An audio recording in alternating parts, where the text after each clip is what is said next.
Uganda ntandise okugigeraageranya nga United States of America. Kulwakuba United States of America yebadde ensi yokka esobola okununula abantu baayo mu buli wamu. Naye ate Uganda egenze n'eraga nti ate esuuseemukko ne United States. Kulwakuba engeri gya President Museveni omwagale waffe engeri gyatununuddemu tuli basanyufu nnyo era tuli wano ekyankwanzi tweyagala era tuli proud to be Ugandans. Wano batuyigiriza okwagala ggwanga lyaffe era ne care gye batuwa tuli so happy okubeera nga buli musirikale oba buli ali mu environment agamba nti bano bageni ba President Museveni era tuli basanyufu nnyo okufuna that hospitality after trauma gye twafuna e South Africa. Omukulu si katona ali olulimi lwe luzanyira Farouk mu kigambo kimu lwaki abawagira mwami Museveni buli omu alowooza nti okwagala ensi yo olina kuba ng'owagira mwami Museveni? Balyazaamaanya era amazima tebagoogera. Balyazaamaanya era amazima tebagoogera. Okay? Either nga kiboogera tebakimanyi oba nga nabo balimbibwa. Omukulu agambye nti bamuyigiriza okwagala ensi ye. Naye omuntu yenna ayimirira n'agamba nti bamuyigiriza okwagala ensi ye ayinza okuba ng'alina ekizibu ku bwongo. Kuba sijjukirako obulumi bw'ensi yange bw'oyinza kutandika kubunsomesa. Ne kale ye yeewaanye nti bamugyemu trauma atugenda kubeera nga tutuukawo awo. Kituufu alina trauma. Alina trauma. Ye alowooza yawonye. Kituufu akyalina trauma. Kyokka ye alowooza yawonye. Tannabadde kusembererako kuwona. Kale tugenda beera nga tutuukawo awo ebigambo tubyogere. Enteekateeka ez'okusiibula kati omugenzi Moses Ali ziri mu jjiya nnene era nga amawulire ge tufunye galaga nti ayinza okuziikibwa mu semitale. Moses Ali weweebuuliza ebyensi babikuŋŋaanya nga babitwalawa. Lwaki oluvubana n'okulemera mu bifo abalala we banditudde nabo baliise ku famire zaabwe? Minisita Kasule Lumumba avuddeyo n'alaga enteekateeka bw'egenda okutambula olunaku olw'enkya mu paalamenti. Omukulembeze w'eggwanga agenda kubeerawo okuwa ekitiibwa mukulu munne Moses Ali. Mu ngeri y'emu gye buvuddeko bannayuganda mu ggwanga erya Bungereza Mire Babaranda. Gye buvuddeko bannayuganda abawangalya munda mu ggwanga erya Bungereza beekumamu ogutaaka ne balumba essomero ly'amagye erimanyiddwa nga Sandhurst ewasomera mutabani wa CDF w'eggwanga lino era nga muzzukulu wa mwami Yoweri Kaguta Museveni, nga bagamba bano batulugunya abantu mu Uganda, lwaki mubakkiriza okubeera nga basomera wano? Ekyaddako wali kalungi ke baafunamu mu kwekalakaasa. Naye weewaawo njagala kutegeeza nti olwaleero omukulu oyo batutegeezezza nti amazeeko emisomo gye. Batutegeezezza nti amazeeko emisomo gye. Tugenda beera nga tutuukawo. Mbadde ndaba mwami Museveni nga gatalinayo muntu Bulaaya. Simanyi luhamya lwaki amagye teyagasomera wano. Tugenda beera nga tutuukawo. Ndabye in fact ne muzzukulu we leero agraduatinze era Bulaaya. Amasomero gaano go tegasomesa. Joel Ssennyonyi yeegasse ku bakulembeze ba National Unity Platform e Butambala. Ogenda maaso n'okubeera ng'ate basabira Honorable Muwanga Kivumbi mu kaseera kayitamu ak'okusoomoozebwa era nga babadde mu maka ga Aisha Kabanda. So tugenda beera nga nawo tutuukawo tubitegeere. So ng'ate Engineer Kaweesi akomyewo nate. Engineer Kaweesi agamba akomyewo na nkuba mpya wabula nga mukadde kano awanise flag ya NRM agamba NUP terifunayo omuntu aligiteekamu ssente nga ye bwe yaziteekamu. Naye n'omuntu ava ku bwa MP nakkirira paka ku bwa AOC1 mutye muwe ekitiibwa. Tugenda beera nga tutuukawo. Minisita Aruna Kasolo avuddeyo n'agamba nti oba n'asaba President Museveni agende mu maaso n'okubeera nga ateekawo temporary ban eri abatwala abantu ebweru. Simanyi kino Faruku ogenda kukitugaziyizaamu. Minisita simanyi kyasaba bunene oba amanyi obunene bwe kiri na butya bwe kiyinza okukosa abantu. Tugenda beera nga tutuukawo. So nga ate ministry y'ebyobulamu ey'ebyentambula na biki Mwami Museveni ayinayo 6 bakutte ku nkoona. 6 abagambye muddeeyo mulime ennaanansi n'ebijanjaalo. Muli mu kuzannyira ku musimbi gwa Munnayuganda era entabwe evudde ku luguudo olwa Mpigi n'ebitundu ebirala oluzimbibwa olumaze okuva ndowooza nga mu 2019 Busega Nsangi ne walala.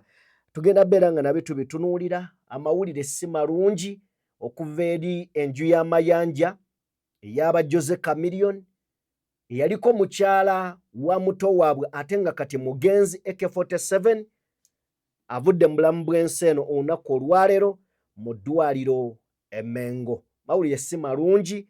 Byonna tugenda kubeera nga tubituukako tusobole okubeera nga tubittaanya. Nzikiriza tukole mu bwe katono nnyo tujje wamme ebigambo tubigambe.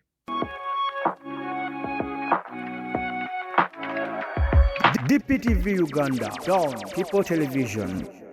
Weewaawo tubaanirizaako bassebo ne bannyabo buli omu gy'osinziira okubeera ng'otugoberera abali mu bitundu by'ensi ebyenjawulo. Mwebale nnyo, mwebalire ddala okubeera nga mutwegesa amaaso. Nja kusaba n'obuwombeefu video gimpeere like eyakatwegattako genda maaso n'okubeera nga ate osubscribinga. Yenze Sajjime ndi ne Faruku Ali kababuuzeeko tujje tubagambe ebigambo. Faruku, buza ku bantu ebigambo tubyogere. Bannayuganda abatulaba n'abatuwuliriza abatwagala ennyo tubaaniriza ku DPTV Uganda akawungeezi ka leero. Ebigambo tubireese bingi nsonga nnyingi ezitambula mu ggwanga ne tubabuuzaako yenna gye musinziira mu ssemaziga ez'enjawulo America, Boston, Massachusetts, omukulembeze Robert Kyagulanyi Ssentamu. Banywanyi bange bankubiddeko eggulo naye bategeezezza nti bamukwate bulungi. Omwana w'enda ya Nakalaama mumukwate bulungi. Mumukwate bulungi. Essuubi lyokka lye tuyina tewali ddala. Christine nkutumirako nnyo mukwano gwange. Mukyala Sumaiya Hajati nkutumirako Shina Lubowa Kakembo Yahaya Kalisa. Mukwano gwaffe osinzira UK n'abalala bonna tubaagalanye. Bannaffe abali mu Gulf mawanga ga Buwarabu tubaagala nnyo. Tubakakasa nti tewali ajja kuzibira that gap. Tewali ajja kuziba gap eyo kubanga eyina kinene nnyo kyekola ku ikonomi y'eggwanga eno. Ate bano bannaffe they can't survive because si bakozi. Baliwo kulembeka ngalo kufuna ebyo abalabe babakoleredde. Kale mutukkirize tugenda kutandikirawo. Obulango bujja yitamu buyisi tuleme kubeera nga tukwata obudde. Mbadde njagadde tutandikire ku nteekateeka eya Moses Ali naye ndowooza katutandikire ku nteekateeka ya Minisita Aruna Kasolo. Tugikwateko eddakiika ntonotono then tuveeyo tugende ewa Moses Ali.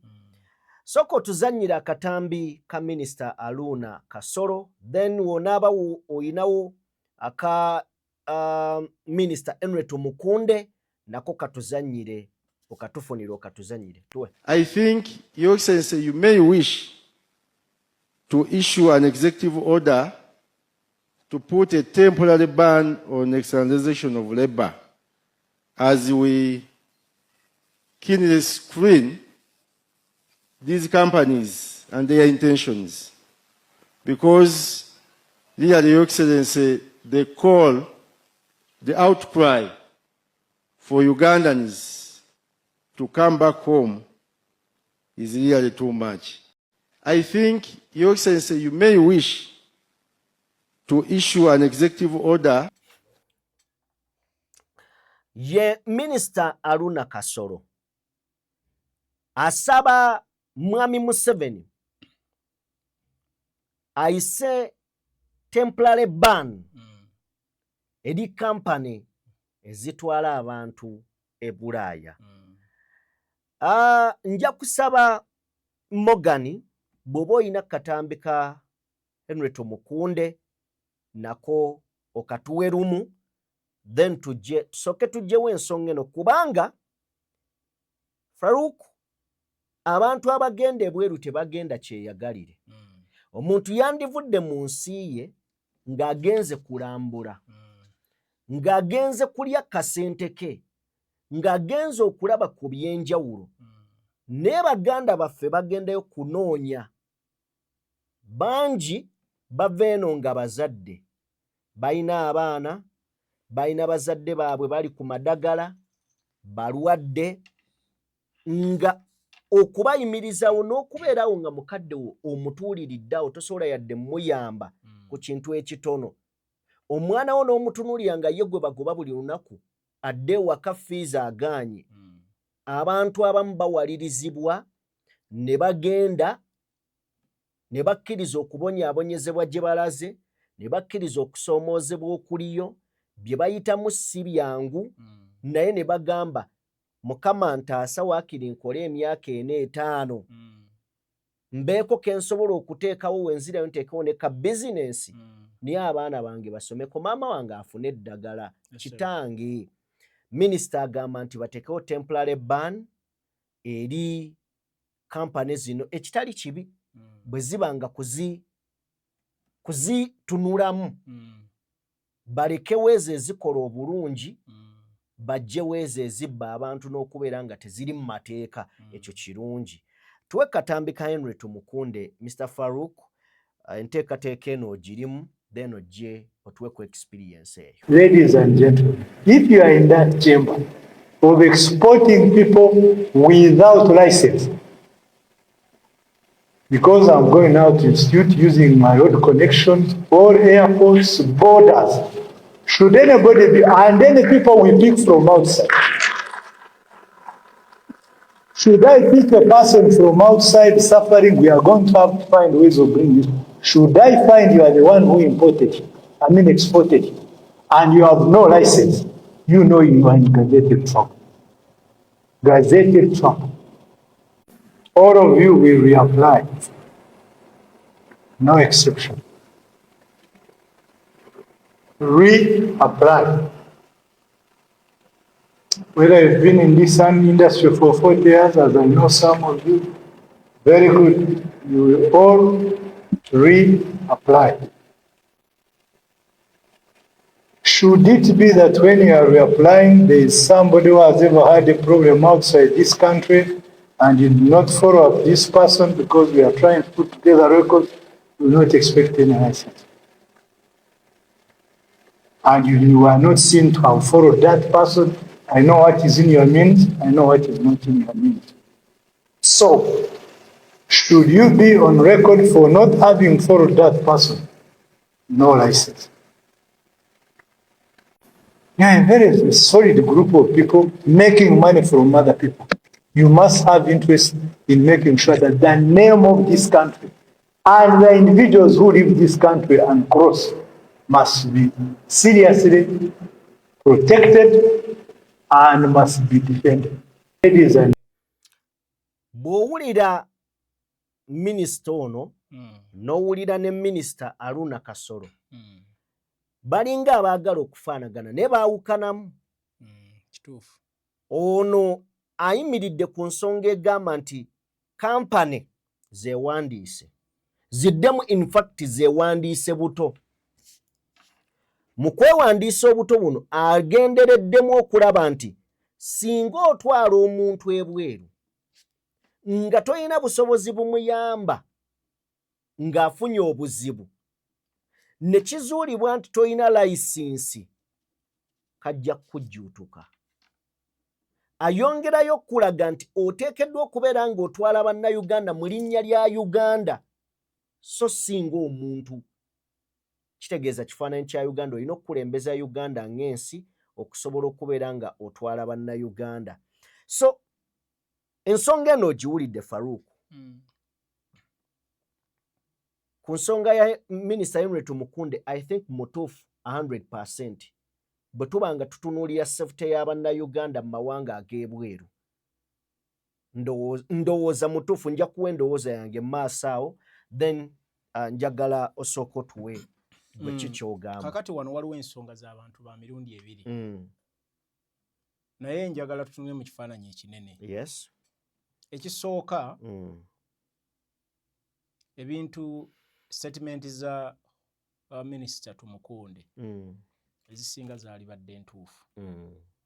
Naye waliwo enjawulo wakati ebigambo ne ebikolwa ebyaddala hands on. Hands on si yasoose okuba minisita wano. Yes, yeah. Bannayuganda bakubye nnyo enduulu olw'ensonga zino ze tulowooza nti abakozesa tebayisa bulungi bannayuganda. Ensonga eno teri nnyo kubatwala. Ensonga eno ebadde nnyo ku agreements gavumenti z'esobola okukola. Because individuals tebakola mateeka na governments. Governments deal with governments mu ministries ez'ekikula ky'abantu. Government bw'ekola memorandum of understanding. Yeah. Because bano abantu betutwala abagenda okukola bagenda ne passports of the Republic of Uganda.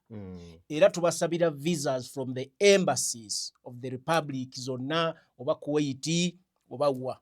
Kitegeeza bwe waba waliwo memorandum ekola wakati wa Uganda n'aga amawanga. Nga bw'olaba nti etteeka libaawo tigamba omuntu mu ministry omukozi ajja kwirabirirwanga bw'ati nti omusaala ogusooka mu kampani yonna ng'otwala omukozi ojja muwawezi wano gavumenti ya Uganda yabigaana. Minimum wage. Nkubadde nkuwa example.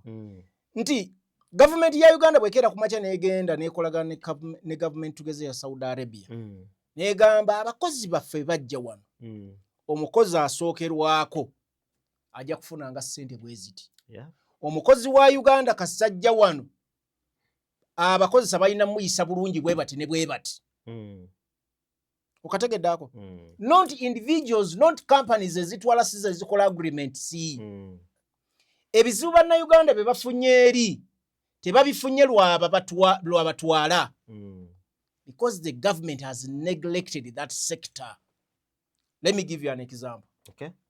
Government ya Uganda buli mwaka omwaka ogwakasembayo guno 2020 kuva 2025 paka 2026 March eyingizza ssente eziva mu mawanga ag'ewabweru bannayuganda abali ku kyeyo $2.8 billion.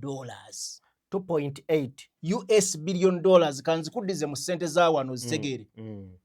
Ziba trillion 7 eza Uganda ne billion 4. That's too much. Too much. Ezo ssente ku economy omanyi vali gye zigatta. Trillion 7 ne billion 4 okuva mwaka ogwedde paka March 2026 $2.8 billion. Kati Aruna Kasolo yagamba basooke bapozinge. Osobola okutereeza nga system egenda maaso. Within the system no fixing errors because errors ezisooka it's the government. Tubadde tufuna obuzibu wano nga government esobola nagenda kukolagana na government nebagamba ne baana bafu lwaki mbayisa bwe bati. Let me give you an example. Ensinga zi Philippines zina memorandum.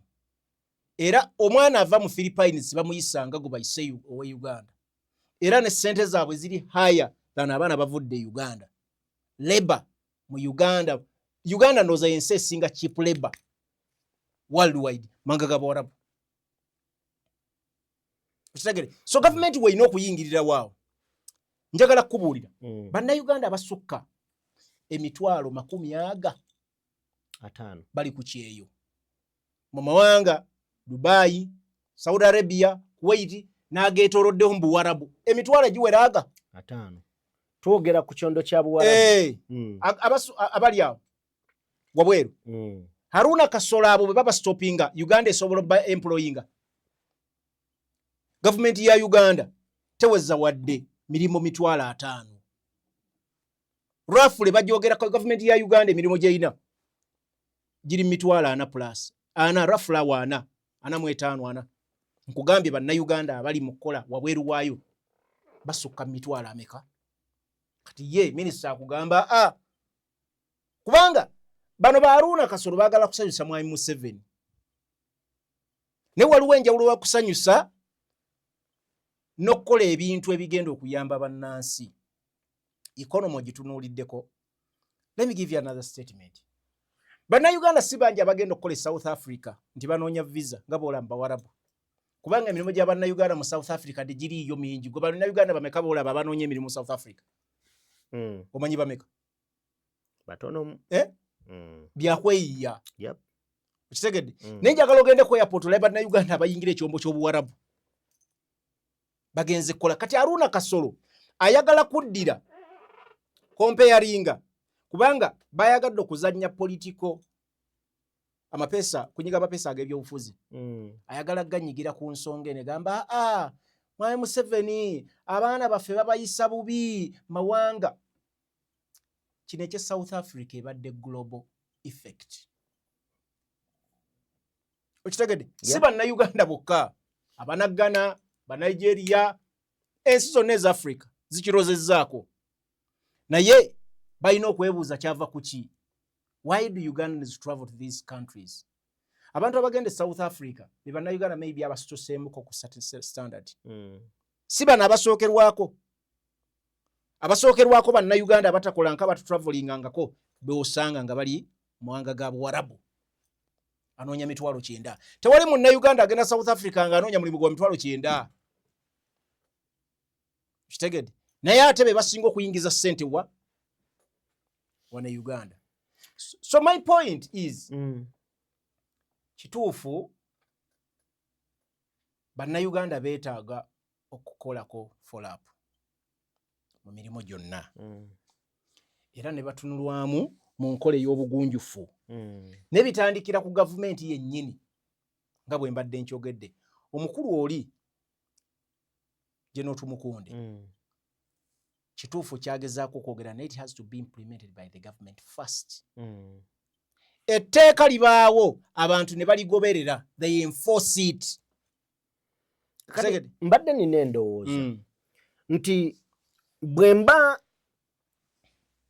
ndabye Minisita Haruna Kasolo kyayogerako kituufu n'endowooza alinga akiramula mu bukambwe. Nga totunuulidde baani boogenda kukosa. Era Minisita Haruna Kasolo ndowooza kino wandizzeemu n'okitunuulira kuba kyoyogera kituufu. Abaana bangi babonaabona. Naye bwe tuteeka ku minzaani ababonaabona n'abali obulungi ojja kusanga abali obulungi bangi. Ezo issues z'abakozesa ne wano weeziri. Yes. So kakati bw'okwata ekkubo n'ojja n'otunuulira ensonga ya Minisita Henry Tumukunde. To me, yeri bit ndowooza nti mutuufu kubanga tayimirizza certain extent. Naye basigale nga bakola naye bajje bakakase nti omulimu gwe tukola tugulimu mu mateeka, gavumenti etumanyi era esobola otulondoola. Kubanga tufunye cases nyingi nga abantu basitula abaana wano baganda baffe bannyinaffe ne babatwala nga gye bagenze tebatuuse ku mirimu ne bagenda muze bayita baziyita batya. Waliwo ebiyumba bazita offices wano baba gamba abana bazita wano office naye eri biyumba omwana tatuuse ku mulimo ebanga katale tatuuse ku mulimo ate neena avuddeyo neweesanga nga wakati awo bw'afuna obuzibu tosobola kuyimirira n'ogamba eyamututte gwe muzaddewo oba omuntu eyasindisa omwana oyo n'omugamba nti kakati kale tukole ku process emuzza obusente yabulidde tasobola nakola ku process za mwana kwegamba nga batandika okubuzaabuza mu ngeri embangi bafunye obuzibu. So gavumenti ndowooza kineeyongera okubeera ng'ekinyweza kampuni eteesobola tetwala naye n'ekisinga obukulu gavumenti obunafu bwayo njagala obbasindika ku Entebbe airport aba gavumenti abaliko abagenda osobola olaba vidiyo eno muteeke abantu bammwe ku airport mu parking awo mutandike omonetaringa mugenda kulaba abantu abatwala abaana ebweru nga babakukusa newankubadde nkiddamu mmwe abali ku airport awo mmwe bamu kubakulembeddemu okukusa abaana kati Jimmy nyinako enjagala okunyumiza njagala nzijjo kano gyokampe nti otuuka ku airport mu parking n'olaba abasajja bajja n'abaana n'amugamba kakati simu yo kakasa nti eriko ssente bw'otuuka yingira bw'otuuka ngenda kugamba omuntu gw'ogenda okusinkana omwana n'ayitawo ng'ayise ku kisaawe naye ng'amazima gali nti agenze mu bumenyi bw'amateeka naye ng'ayise ku airport obwo obunafu tetugenda bunenyeza bantu ba bulijjo tujja bunenyeza gavumenti nti yandibadde eteekawo emitendera emikwafu emigumu okulaba nti abaana bano eri gye bagenda n'ekirala mutuyambe baganda baffe gye bagenda amawanga gano mwogerezeganye nago nga Faruku bw'ayogedde gavumenti ne gavumenti zisinga abantu gye bagenda babeere safe n'omukozesa ayina muganda waffe bw'aba amanyi nti waliwo etteeka erijja omukwatako ng'amuyisizza bubi ajja kuttamu ku bigere ng'agenda omumukinyi naye oli akola ekintu nga tuli mu nsi yaffe nti abantu okubeera mu nsi yaabwe kibadde olukusa okukola bannayuganda buli kimu kye bawulira baagala nga temunnabatunuulira bannayuganda nnyo mutunuulire ne bannayuganda bano bannaffe gye bagenda mutereezeeyo ng'amawanga kakati Jimmy njagala kubulirako akantu kano nako njagala tukategeere ensi efuuse global village okunoonya emirimu it shouldn't be specifically nti omuntu alina kugenda na company let me give you an example bwe mba nnyina obusobozi bwange nsobola okuva wano nengula ticket olira neŋŋenda e Dubai oba mu America kyensooka okunoonya nenoonya kye bayita working permit okategedde bulungi nenoonya emirimu nenkola ekivunaanyizibwa ku gavumenti nti bwe ntuuka wali gavumenti mu system nayita ku airport bamanya baani abafulumye bwe mala okufuna omulimu nsobola okweyanjula olira embassy zirina okuba nga ziri open enamba zaazo zimanyikiddwa communication emanyikiddwa abakozi bamanyikiddwa ambasada amanyikiddwa olira ekigambo kino abaana bazze bafuna ebizibu nga ne ku embassies tebasobola kufuna buyambi tewali garanti njagala kukiddamu kubanga bwona akigamba Jibe nti they have to be companies ezitwala abantu okukola nakyo kikyamu nti zokka oba oli meetings cause a few people bagenda kuba be owning this business ey'okutwala abantu ebweru era bagenda ku streamlininga ng'ogenda kusanga the only click of people nga bagamba ebatwala nga bw'olaba emirimu emirala abantu abamu bagenda bajjamu mu business eno okategeera oba kentegeeza tewali garanti mu nsi yonna nti this is a global village gye tulimu people can access job opportunities everywhere emirimu bagiranga worldwide kati nze Faruku nsobola okugenda ne mmanya omulimu bagulanze beetaaga abantu bameka ne ŋŋamba nti beetaaga abantu 10 ne communicatinga nani neetaaga abantu ne twogerezeganya n'asindika visas oba ne tukola ku baana ne bafuna visas ne air ticket tekiriiwo mu mateeka nti nnyina okuyita mu gavumenti okutwala abaana okukola. Njagala okiwulirize bulungi. Wabula gavumenti kyerina okukola nti abakozi abagenze mu nsi endala tebatyoboolwa. Akantu akategedde. Abamerika bajja ne bakola, Abachina ne bakola. Si bonna nti bajjira mu makampani. Otegedde kye nkugamba. Si bonna nti balina kujjira mu makampani. Buli boona ateekawo ekigambo ntigamba nti kampani zokka zirina okutwala abantu okukola. So abantu abasinga bagenda kuba kicked out of this business. Emirimu gigenda kuba nga gikolebwa bantu ba kitundu kimu. Nga abalala tebakyalina access ku mirimu egiri wabweru waki w'amawanga. Okategedde Jimmy. So ensonga eno gavumenti erina kutereeza enkolagana yaayo. Gavumenti Ministry of Labour and Gender ne ba counterparts baayo eri nti abaana abavudde wano nga bannayuganda nga bazze okukola bayisibwe bulungi. Omusaala ogusookebwako gwali badde gwe guno. Bannayuganda bangi bavudde wano ne bafuna visas ne bagenda e Dubai ne bagenda e Qatar ne bagenda Kuwait ne batuukayo ne bafuna ne bapangisa ne beenoonyeza emirimu. I think ndowooza nti ensonga lwaki leka malizeeko leka ekirala ekibi ekireese obuzibu buno era is the failure of the government ne system yaabwe. Jimmy leero okeera ku makyanga you have all the documents.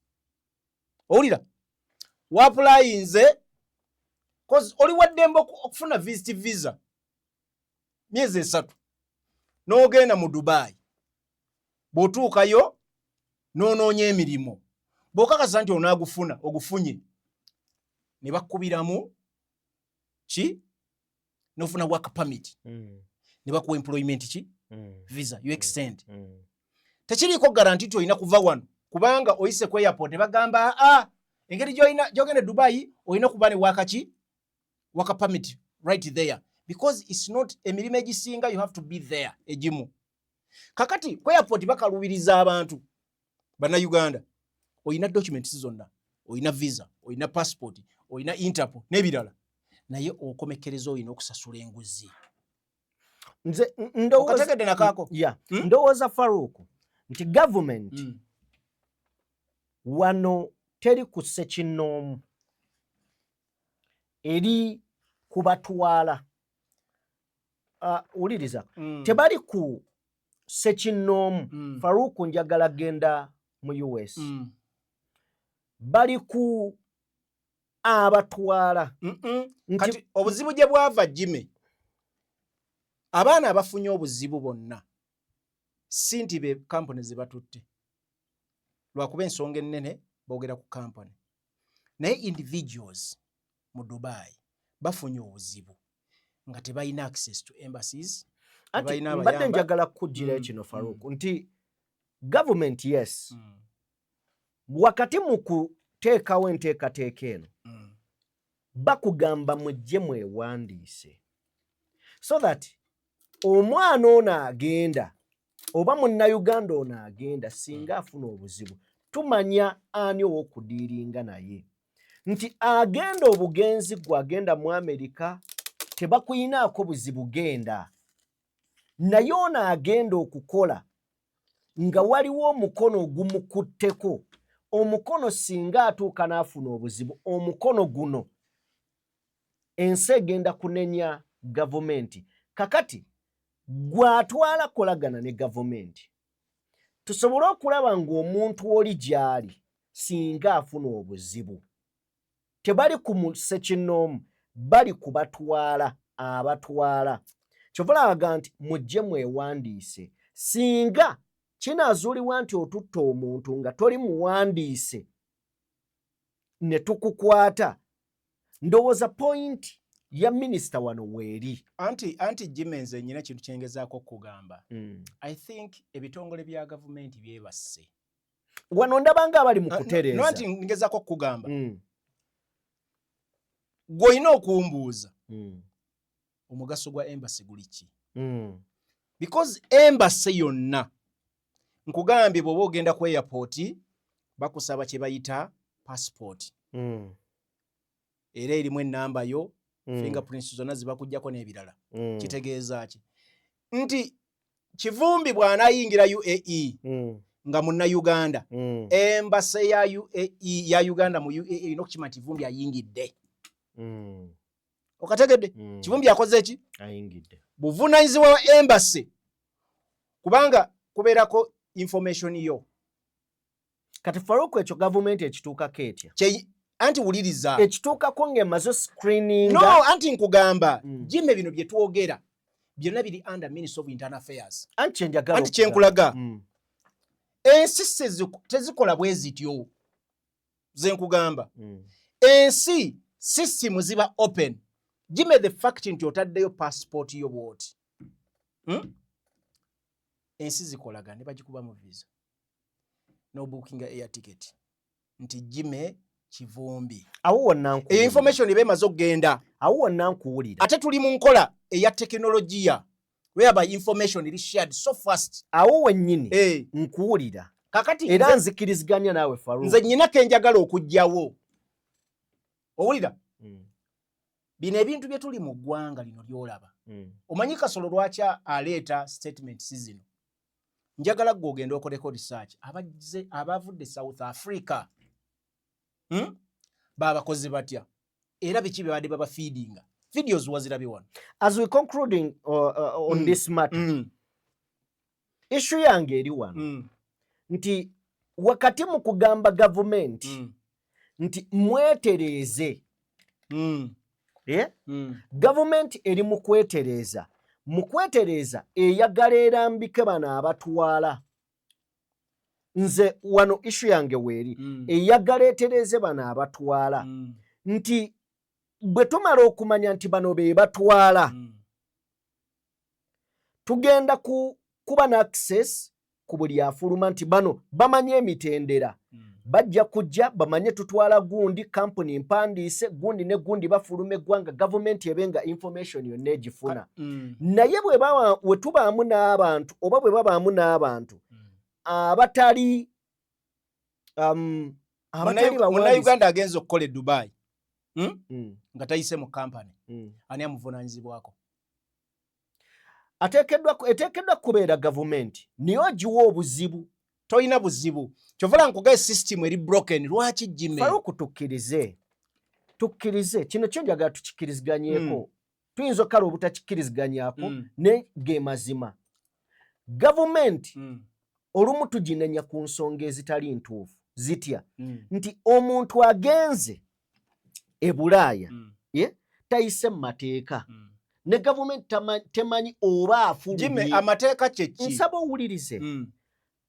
temanyi oba afulumye oba tafulumye bwe babadde kanku ekyokulabirako babadde bawandiisa abantu e South Africa nga bannayuganda ne embassy abamu tebamanyi kati who is sleeping in the job no munnayuganda kubanga teyayita mu makubo matuufu gavumenti kumumanya nti afulumye eggwanga then bw'atuuka eri ate n'atateekawo mbeera oba afunye mulimu kuddayo okugamba bannaye nayingira eggwanga nafuluma ndi wano nayingira bwenti ne bwenti ne bwenti okwanguyiza gavumenti abantu gye bali nga tebamanyi nti gye bali gano mazima eno program ogira gye tukoze wano we have so many people abali babweru w'amawanga ne process y'okutambula bagimanyi they know what the governments balina okukola bino mbikugamba leero the US embassy emanyi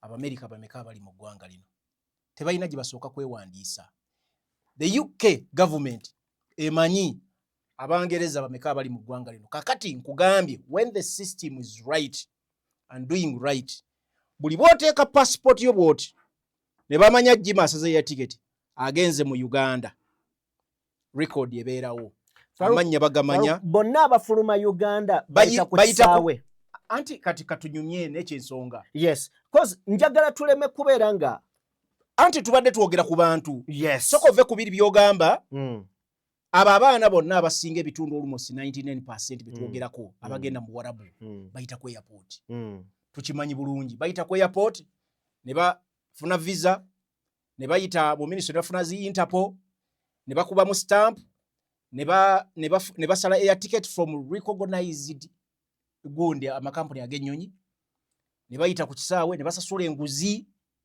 owulira ebyo byonna byenkugamba process eyo eri handled by the abakozi ba government ne bafuluma ne bagenda ku bisaawe biri byenkugamba ebyamawanga gali ne batisivingibwa so all that process yali badde emanyikiddwa kyenkugamba so nkugamba some people bebakira ku mulimo naye bw'oba ovudde ngo oyagala okutereeza nga tumukunde bwagambye era oyina okumanya kubanga bino byonna birimu emitendera omulimo guno munene tojja ne restrictions ezigenda okugulemesa okugukola era wetaaga okola research amala before you come out and speak. So is Tumukunde right or wrong? Aina byalina ebituufu aina ne byayina ebikyamu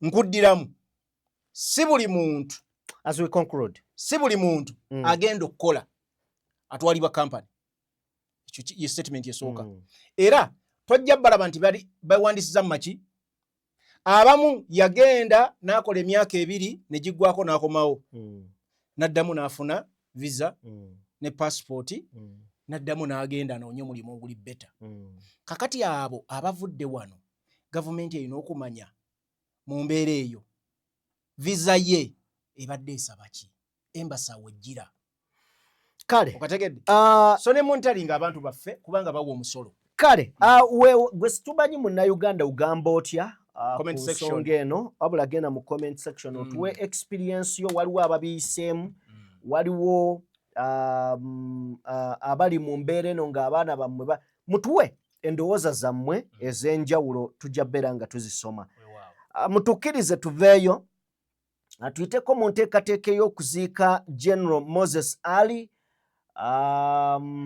olunaku olwaleero njagala kutegeeza nti enteekateeka zitandise ez'okubeera nga bateekateeka wa wagenda okubeera nga awummuzibwa nga bw'olengera amawulire gesinnaba kubeera nga nkakasa naye nga ngalabyeko balaga nti Moses Ali ono ayinza okuziikibwa mu semitale yes amawulire nagalabyeko ndowooza ebadde NBS ng'etaddeyo nga bagamba agenda kuziikibwa semitale si erimbo agenda kuziikibwa mu limbo ekino abasajja abayisiramu batera okikola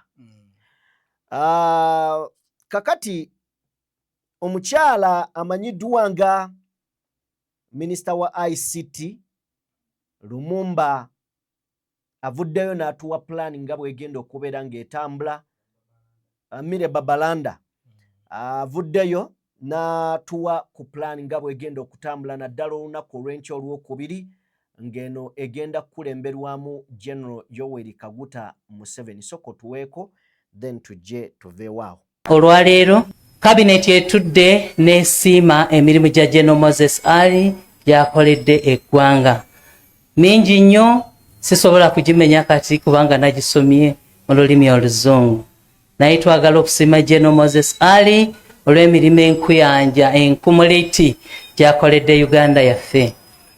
Olwaleero akawungeezi wagenda kubaawo okusabira omwoyo gw'omugenzi ogwa General Moses Ali mu maka ge. Olunaku olw'enkya omukulembeze w'eggwanga olunaku olw'enkya olwokubiri olwa Tuesday omukulembeze w'eggwanga asiimye okuba omugenyi omukulu era n'okukungubagira mukwano gwe ku palamenti ya Uganda. Essaawa zigenda kuba 3:30 palamenti egenda kutuula ku ssaawa 4 olwo nno bannayuganda ffenna n'ababaka ba palamenti tutandika okusiima ebirungi omugenzi byakoze. Bwe tunaaba tumaliriza ku ssaawa 7 ennyonyi egenda kutwala omubiri gw'omugenzi General Moses Ali wali ekkololo ku kisaawe egutwale paka Adjumani. Era bw'eneeba etuuseeyo wajja kubaawo okusabira omugenzi then ku lunaku olwa Wednesday council wagenda kubeerawo olutuula olwa West Nile districts zonna ezikola West Nile zigenda kutuula ku kisaawe kyetuyise Padiri Stadium okusiima ebirungi omugenzi General Moses Ali byakoledde eggwanga. Eyo nga tuli eyo, Oweekitiibwa President Museveni asiimye High Excellency the Vice President okumukiikirira mu kuziika General Moses Ali. Nzijukiza ababaka ba Parliament okutwegattako nga tuli Adjumani mu kuwerekera mukwano gwaffe, menta waffe, jjajja waffe, abadde byonna okulaba nti tumuwerekera ng'awo omukulembeze w'eggwanga bwe yasiimye okumuziika mu kitiibwa.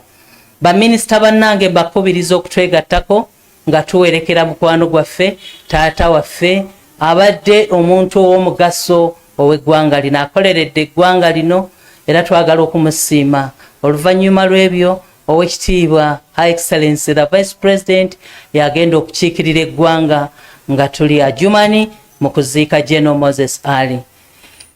Tubakubiriza okujja okutwegattako nga tumuwerekera nga omukulembeze w'eggwanga bwe yasiimye aziikibwe mu bitiibwa byonna, era UPDF yegenda okukola omukolo ogw'okumuziika awamu n'okukuba emizinga oba gun salute.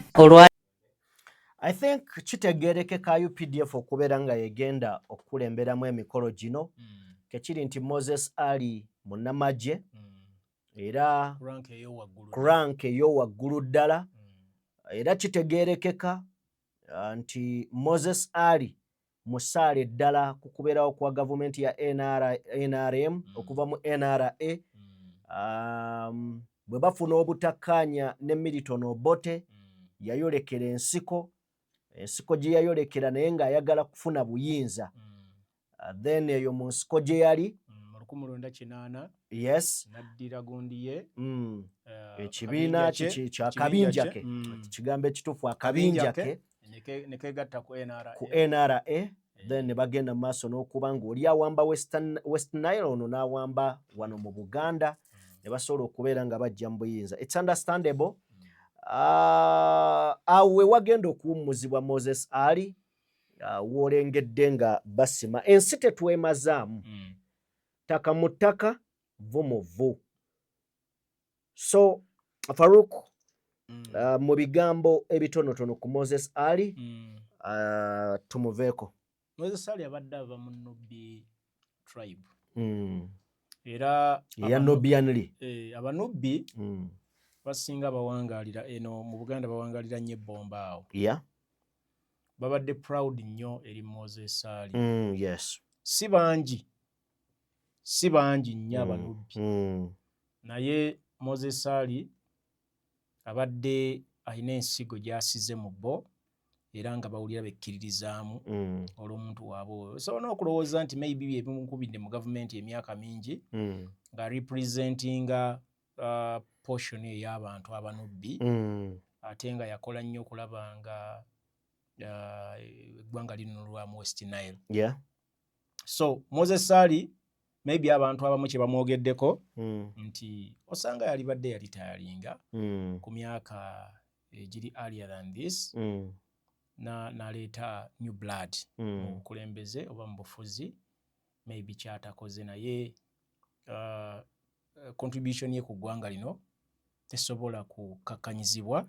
Do you agree n'abantu abamu abagamba nti singa Moses Ali ono bamuwummuza ne bamuteeka eyo n'awummula n'ava mu lebulebu w'ebyobufuzi osanga yandibadde akyatwazatwazaako?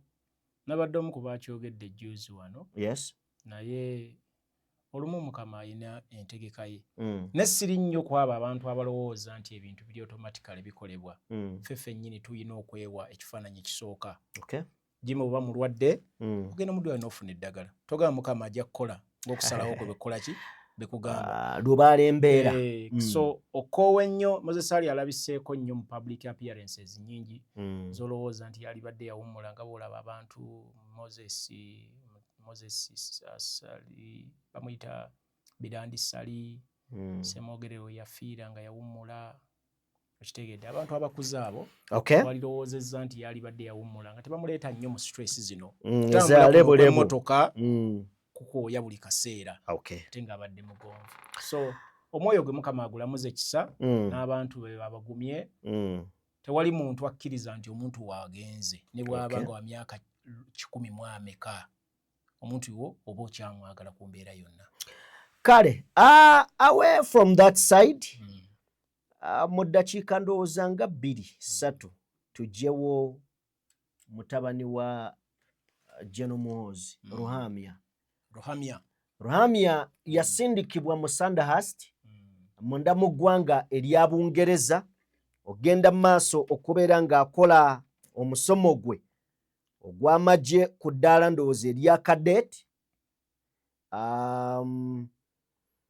Gye buvuddeko bannayuganda abawangalira e Bungereza era nga bakkiririza mu kibiina ekya National Unity Platform bagenda ne balumba ettendekero lino oba essomero lino erya Sandhurst bwe batyo ne beekalakaasa nga bagamba abakulu nti ono gy'ava mirerembe gy'alekayo. Bazadde be jjajjaawe bali mu kuliisa bannansi akakanja nga bagamba abakulu eyo nti omuntu ono si mulungi kubeera nga mumutendekera wano, wabula ebyo byonna baalinga abafuuyira endiga omulere tebyasobola kuvaamu kalungi okusinziira ku bye baali baagala. Era Ruhamya yono ali ku sayidi yeeno atugoberera yamazeeko emisomo gye mu Sandhurst. Awo wennyini ne muzeeyi we yayita General Muhoozi, awo wennyini we yayita. Kakati mutabani wa General Muhoozi Kanyerugaba ne taata ne maama we bamuyita Charlotte.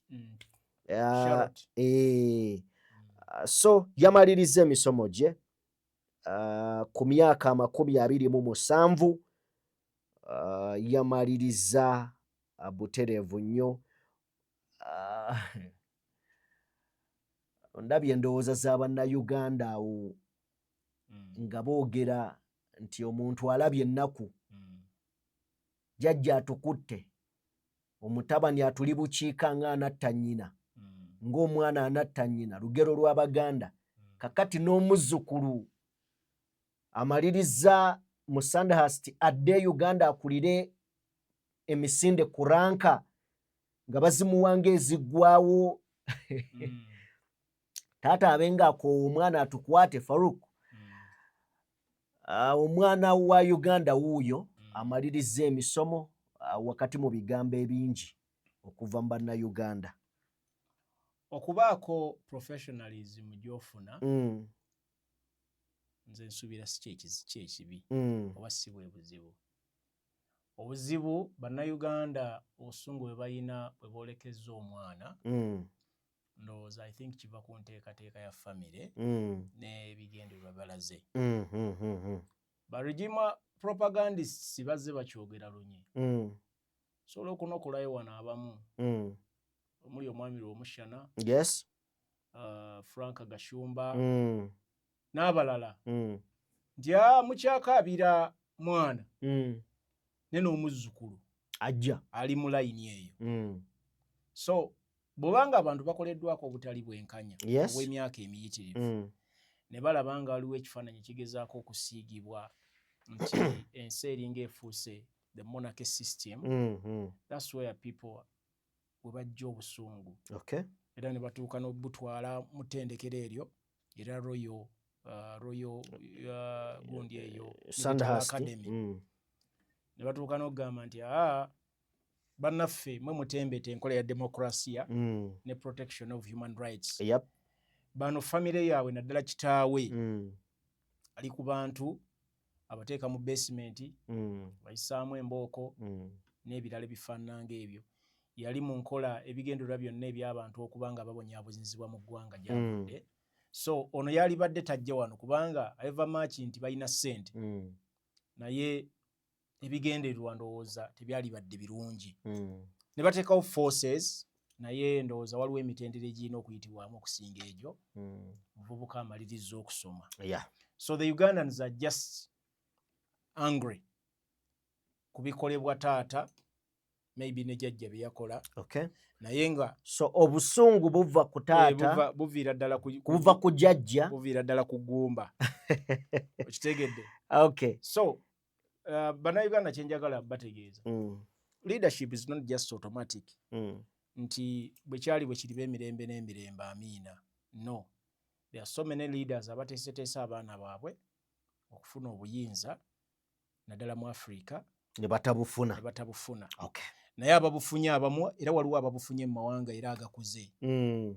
Nga bayita mu nkola ya demokrasiya nga bw'ola George W. Bush yafuna obuyinza nga ne taata we yaliko omukulembeze. Okay. Uhuru Kenyatta Mwagai taata we yaliko omukulembeze ne n'abufuna mu mbeera entuufu. So abateekateeka okuleeta abaana mu bukulembeze enkola ejjo bba wewulako okuba nti abantu tebabakyawa. Muteeketeeka abaana mu nkola eri properly aligned amateeka agabwe gakola ki si kuleeta abantu ku force by force. Kale away from that side njagala onzikirize tugende butereevu nnyo eri mu kibiina ekya National Unity Platform eri abakulembeze abakuŋŋaanidde mu maka ga omukyala Aisha Kabanda okusobola okusaba omukyala oyo okusobola okusabira ow'ekitiibwa Honorable Muwanga Kivumbi. Enteekateeka eno ekulembeddwamu bannaddiini ab'enjawulo wabula n'abakulembeze mu NUP. Nga leader of opposition watugamba ti olunaku olwaleero tubadde Kalamba mu Butambala district eri mu dduwa etegekeddwa okutugatta obumu ne muganda waffe Honorable Muwanga Kivumbi akyabuze n'okutuuka olunaku olwaleero nga tamanyiddwako wawaali watuufu okuva we yawambibwa ng'ennaku z'omwezi 10 omwezi guno omwaka guno gwennyini. Era nga Joel Sonyonyi agamba kino tekikkirizibwa nti state egenda mu maaso n'okwongera okubeera nga esiba ebuza n'okuteeka abantu mu bifo ebitamanyikiddwa. Era nga agamba nti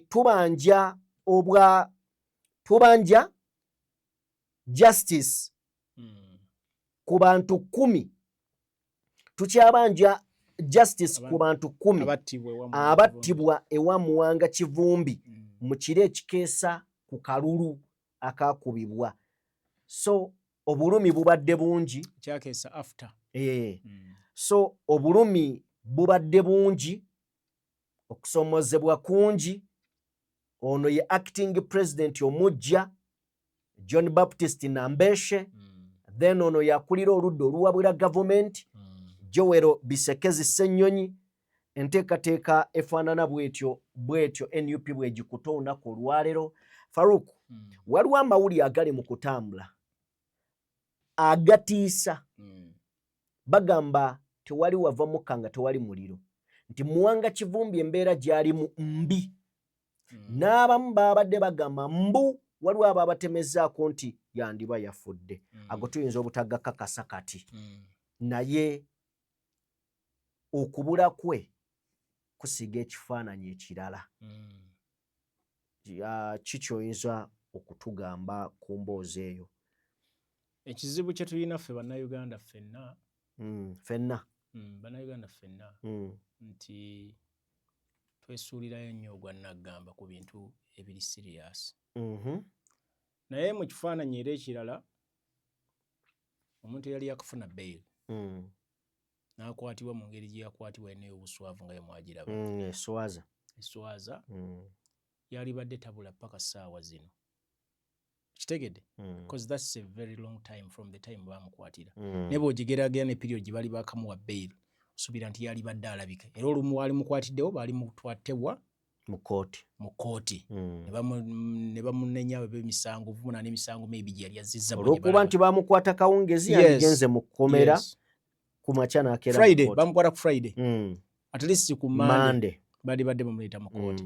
Naye nga bannaffe tubamanya abafuga eggwanga lino tewali kye batasobola kukola. tulabyeko engeri gye bakwata bannabyabufuzi n'empisa gye babakola ki gye babayisaamu era omuntu bw'atandika okugamba nti Mwanga Kivumbi tali mu mbeera nnungi tekyewuunyisa kitegedde tekyewuunyisa tulabeko n'abantu abakwatibwa ne bataddamu kulabika obutalabika kitegeeza ki omuntu aba yafiirwa obulamu okategedde kati awo tuli ku possibility ya missing 18 the missing 18 bali abali ku lukalala olwajja mu parliament bagamba abantu bano bali luddawa nti bakwatibwa ebitongole ebikuuma ddembe si yonna ng'eraba waliwo omwami oli owaddamulira Damulira ndoza ewa Kiseka Kibalama John Bosco Damulira n'abalala Kanatta Muhammadi bakwatibwa ensi yonna ng'eraba era nga bakwatibwa ebitongole ebikuuma ddembe nga bambadde ne uniform z'ebitongole ebikuuma ddembe paka leero emyaka 6 7 5 emeka tebalakola ki tebalabikako kakati kijjawo kifaananyi abantu bannayuganda kutandika kweraliikirira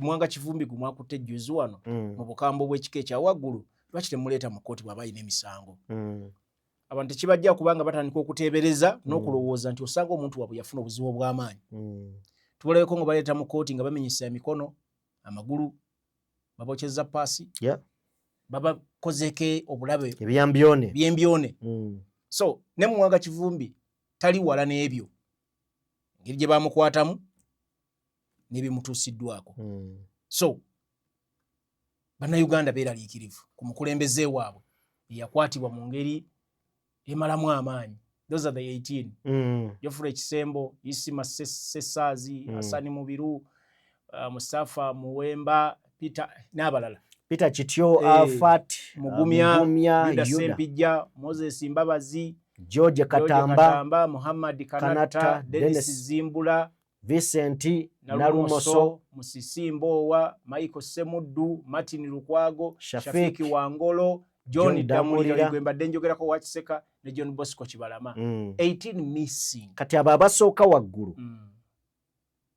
John Damulira mukyala we naye yafudde nowo waggulu Bosco Kibalama ye family yafa taata yafa mama yafa n'omukyala yafa kitegedde abaana bafuuka nfuuzi so bino byetwogerako nti leero balo bakwatibwa ensi yonna ng'ekola ki ng'eraba tebaddamu kulabika so it's a worrying situation miri bannayuganda nti Mwanga Kivumbi tannalabikako era kutya kw'amaanyi so kale katumusabire tumuteeke mu ssaala naye munnayuganda ali eyo kubanga nkimanyi nti yali akuwa essanyu bwe yabanga ayogera mu bigambo bye era mutukkirize odoye tetugenda bumalirako budaniresi ng'olina ky'oyagala omwogerako soko Inginia Kaweesa oba Kaweesa Kaweesa alemedde mu ddiiro asooka omutwe lwaki nakyusiza ekibiina eno y'ensonga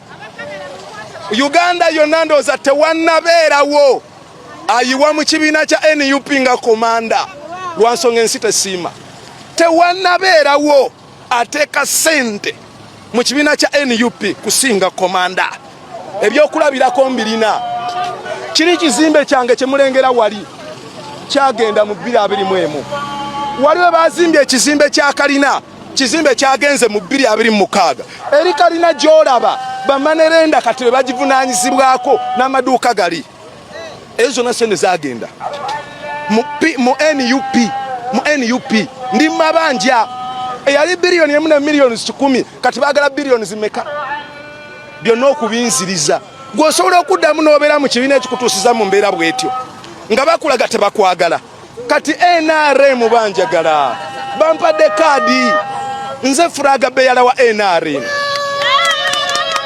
nze furaga beyala bampadde kaadi mu kibiina kya NRM era ye tiketi gyendiko saatekamu yadde 10 n'eki yenjawulo eriwo naye mu NUP nateekamu ssente empitirivu mu 2021 tebampa kaadi nateeka miliyoni 3 mwago 2026 biliyoni emu ne miliyoni 10 n'olukaaga lwe nawa Kyagulanyi n'avaayo n'agamba simuwanga miliyoni zange 6 ng'ambe ensinzibo bye ngenda okola ebimu ku ebyo bye bino entalo ze mbaddemu zibadde empitirivu ngenda kakasa nti ekyalo Katooke nkisoosowaza mu bbanga lino ery'emyaka 5 paka 2031 ngenda kakasa nti buli kyalo Munansala municipality kirimu obutebe kirimu tent kirimu amasefulya, kirimu ebikopo, kirimu buli kimu n'emizindalo public address. Ngenda kaka sente ya kyalo kyange tewali muntu ajula mu buli mbeera yonna nze bya sente nedda ntunulira kye bayita omuntu mu buli mbeera yonna nze embeerawo sigenda kukyuka sikambuwala ndi kam ne bompita ndi sente beja ekisooka siri mu dikampeininga musajja oyo naye abantu b'e Katooke bwebanga Uganda erina abakulembeze ababi oyo y'omu ku bakulembeze abasinga obubi kubanga omuntu atadde ssente empitirivu mu byobufuzi nga bw'ayogera nti yaziteeka mu kibiina kya NUP bw'atyo mwebuuze lwaki yali asigamu ssente empitirivu era abantu b'e Katooke ono ali mu kubanja ebizimbe bye bye baatwala agenda kweyambisa woofiisi yammwe kubba sente zammwe siri mu mudi campaigninga ne tukozesa ebigambo omukulembeze by'alina okukozesa ono si mukulembeze ono mufere NRM yamuwadde kaadi era asambira nnyuma nga Janzi azze agamba Kyagulanyi yamuwa miliyoni 600 aveyo azeegaane amutya obusajja. Farouk ine ekintu kyenjagala ennyo okugamba omanyi waliwo enjawulo wakati wa NRM n'ebibiina bye bayita ebyopposition katwogere ku NUP kyangu nnyo omuntu abadde mu NRM okudda mu opposition naye kyewuunyisa nnyo eggwanga n'ensi okutwaliza omuntu abadde mu opposition okudda mu NRM akantu ako njagala okanootingi kyangu nnyo omuntu abadde mu NRM okudda mu opposition abantu ne bamukkiriza kitegedde naye omuntu okuva mu opposition okudda mu NRM abantu bakubuuza biwali opreachinga duli in the past ng'ova mu NRM ng'oli mu opposition NRM ebikozeeko abantu bakubuuza ensobi ze wali oyogera ku NRM ng'oli mu opposition kuba Kaweesa katugambe yali opposition n'asala n'adda mu NRM akulaga nti w'amaanyi nnyo mu NRM era ne kaadi baagimuwadde tumubuuza ensonga zeyayimirirako nga wagira NUP mu NRM ezikozeeko bwe ziba teziriiwo tukale twali mulabe nga ziku independent ne tugamba alemeddwa okukkaanya n'ekibiina maybe ebigendererwa byakyo tannabitegeera naye awakanya gavumenti eri muki mu buyinza kikulaga ki nti ono ayagala kukozesa amaanyi g'ekibiina kya NRM nga obadde oyogera kati nze nkugasseko ayagala kukozesa amaanyi g'ekibiina kya NRM afuba okulaba nga yeddiza ebintu byagamba nti yafiirwa era abantu b'e Katooke balina okuba very careful bano baffere ba byabufuzi abatalina mugongo agenda bafiirako if bwe mba temusobola kiraba mangu naye ekirala abantu b'e Nansana majority betwogerako their opposition kati omukulu ow'e Katooke bw'atulaga nti luli yali ajjira ku NUP ng'akakasa nti NUP kemuwa kaadi sure yali amaze okutegeera nti abantu b'e Nansana awo n'ebitundu bye yali alimu eby'e Katooke majority baali baki ba opposition kati simanyi jajja maanyi agagamba nti NRM yamuwadde tiketi agenda kuwangula mpozi ng'akalwa ayagala kabba n'amaanyi kale oyo ye takyali komanda ye engineer kati naye n'omuntu ava ku bubaka wa parliament n'agenda yesimbe kuwero C1 chairman nga yateekamu ssente empitirivu ezo z'obadde owulira millions of money kwali mu billions kati temujja kusigaza bibanja na ttaka tuveeko ekirwadde tuveeyo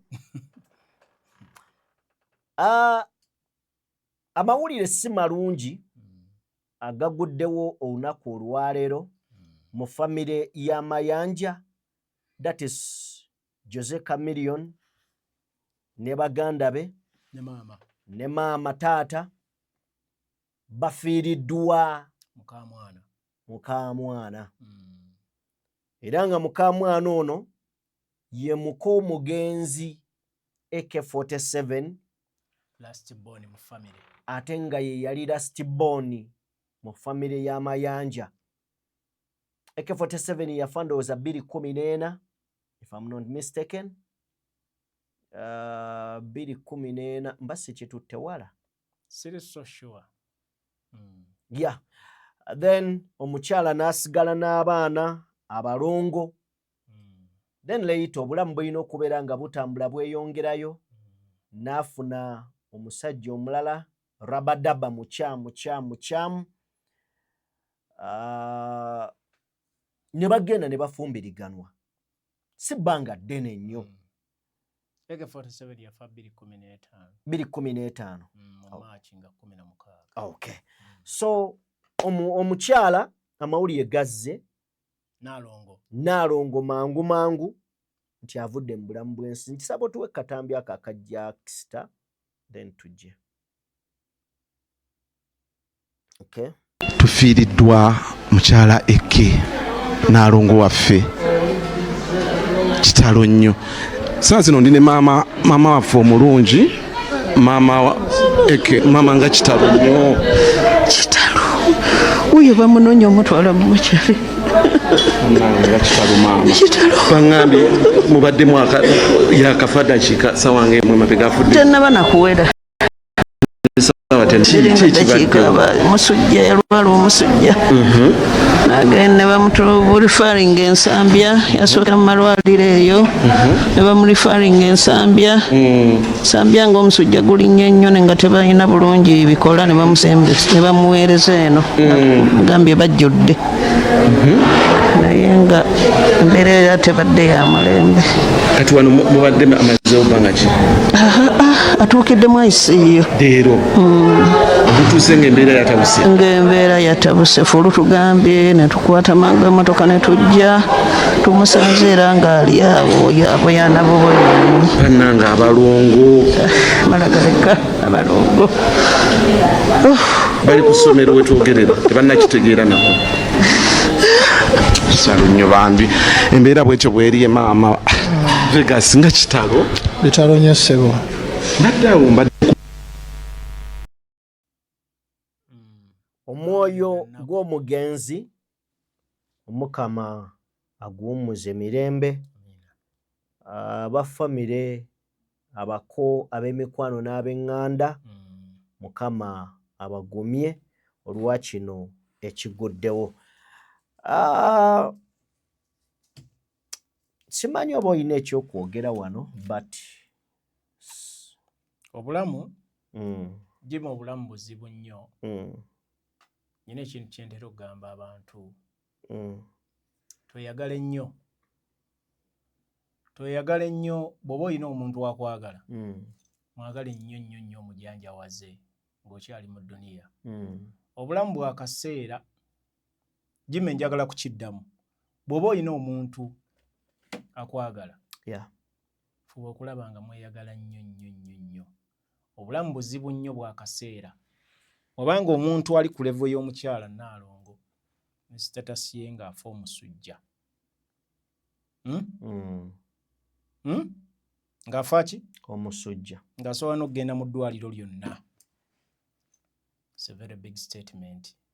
Enakuwaza era ereeta heartbreak. So saagala nnyo mwogerako bingi. Omwoyo gwe Mukama aguwe ekiwummulo eky'emirembe amulamuze kisa. Tusaasira ab'eŋŋanda abako n'ab'emikwano nabo bonna abantu abalumiddwa olw'okufa kwe. Well, kale byebyo bassebo ne bannyabo mutukkirize tuggalewo n'emboozi eno. Tukakasiddwa Minisita Byamukama nti General Yoweri Kaguta Museveni akutte bayinginiya 6 ababadde bakola ku luguudo Dwa, Nsanji, Mpigi, awo Mpigi Express Highway. Mpigi Express Highway. Mukaaga bakwatiddwa. Sajja baludde ku luguudo. Dwakolaga dibengalye n'oluguudo nga teruggwa. Ekisinza okwewuunyisa ye minisita okujja n'ategeeza nti kituufu gavumenti ssente zonna mwaziwaayo naye zabbibwa, akyogedde point black. Ssente zabbibwa era tusaba mutwongere ssente. Ani yazibba? We tugenda awo tuwe ku mboozi eyo.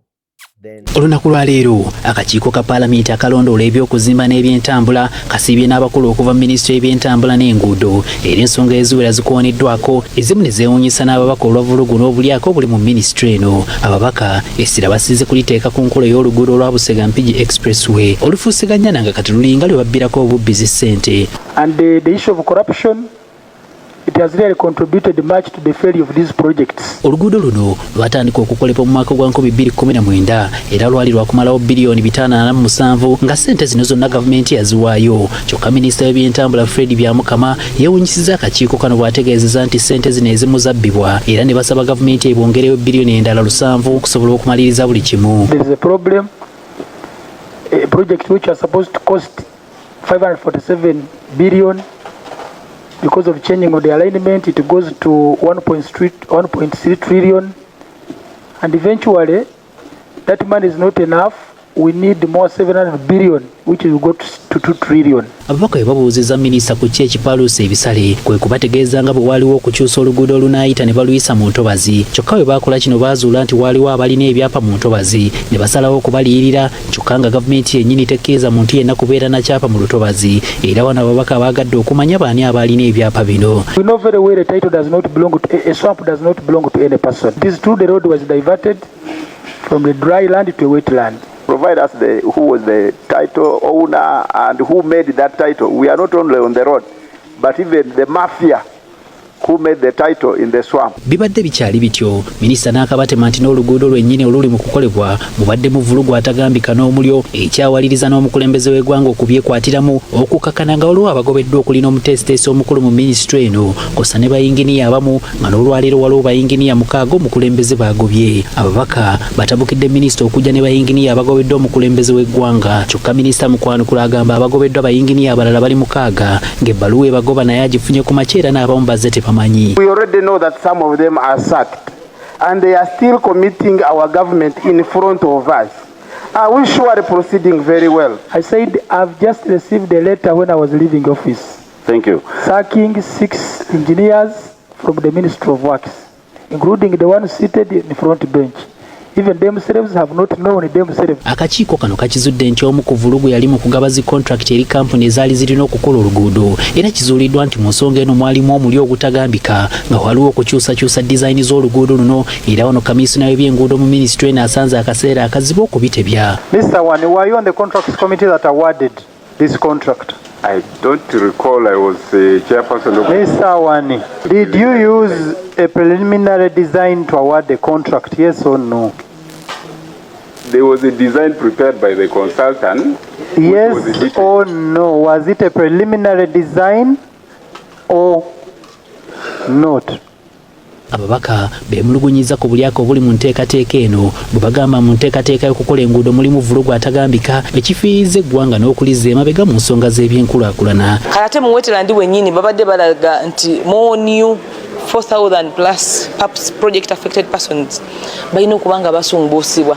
Olaba obuli bwanguzo wenkaniddeawo. Ziriwa ze bongeddeko ssente, lwaki bazongeddeko ssente, munnansi kimukozezaawa era ani avunaanyizibwa ku ekyo, oba tumugobe oba tulabe babyongeddemu ssente ku lwaki. Ssente w'akakiiko kano agamba bagenda kukunyiza ddala abakulu bano era baagala buli kiwandiiko ekyogera ku buli nsonga nga yenna anaasangibwa ng'alina ssente ze yakumpanya kajja kumujjuutuka. Bwe tusanga waliwo atagenda otuwa information oba waliwo atuwa information enkyamu, ffe ng'akakiiko tugenda taking a decision either bamutwale ku poliisi yonyonyoleko naye ku nguudo zonna tugenda sampulingako enguudo 3 tukola investigation eri thara yokumaliriza oluguudo luno bikyali mu Kigoye Wezinge kuba buli lukya wabaawo vulugu azuulibwa omupya era kati basuubira okumaliriza oluguudo luno mu mwaka gwa 2028 kyokka era tebakakasa oba ddala banaaba bamaliriza leero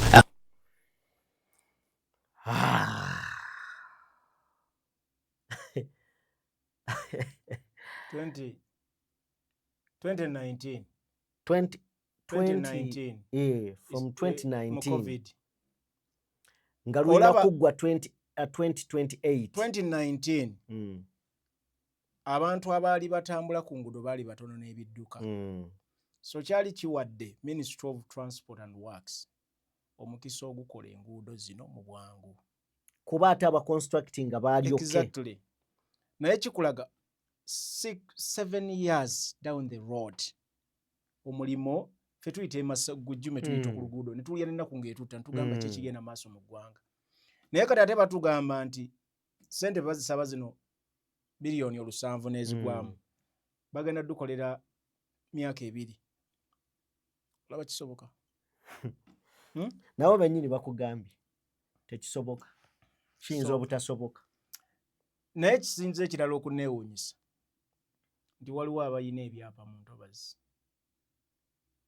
era they are willing to pay them money eggwanga we lituuse abantu banyakula ssente misana tukunga abantu balaba people are suffering people are stealing nakugambako akantu nti bwe bagenda okuyisa projekiti yonna mu ggwanga ekifuula ebintu byaffe projects okuba very expensive buli bwe banaayisa ka project bamafia baba badduse edda nga bagula bwe bamala okugula nga bo ettaka eryo oba ebifo ebyo nga prices baziraisinga haya kyekifudde enguudo zaffe zonna ebyo byolaba asimanye Entebbe Express ezimu ku nguudo ezisinga okubeeza amaanyi bamafia badduka ne bagula bennyini abali mu contract bebeeguza bo bennyini bebeeguza enguudo zonna zoolaba mu Kampala wano n'ebitundu bya Uganda ebirala bamafia bazze beeguza ebituule kubanga babaayo eno era babamanyi project ezigenda okukolebwa mu bitundu ki so eggwanga we lituuse kyova olaba Bannayuganda bakowa ne bagamba nedda abakulu enkola ebalemye kimala mutuviire ku ggwanga tufune abakulembeze abasobola okuba accounted for era ng'omuntu ajja kukeera ku makyo yagabe bamukwate bamusibe bamuggyeko n'ebyobugagga bye kuba kati bw'olaba abantu nga babba nga tebasubira aswana gamba oyo bamuggyeko ebyobugagga tuba tuli kuki Farouk so it's very bad sebula abantu Bannayuganda tubaagala nnyo saagaana kwongerako bigambo bingi tubasiibudde tunaddamu olundi ku lwa Uganda n'ensi yange tubeebaza nnyo mwebale nnyo mwebalire ddala bassebo ne bannyabo abatambula naffe oba oliawo ku programu ez'enjawulo ze tukola kyemukola kya muwendo era tugamba nti temujjanga okwo Katonda omulungi ow'ekisa abatuwere bye musinga okubeera nga mwagala yenze Sajjime Faruku Ali Morgan Kulenzi era yabadde ku mapeesa mbere bulungi mweraba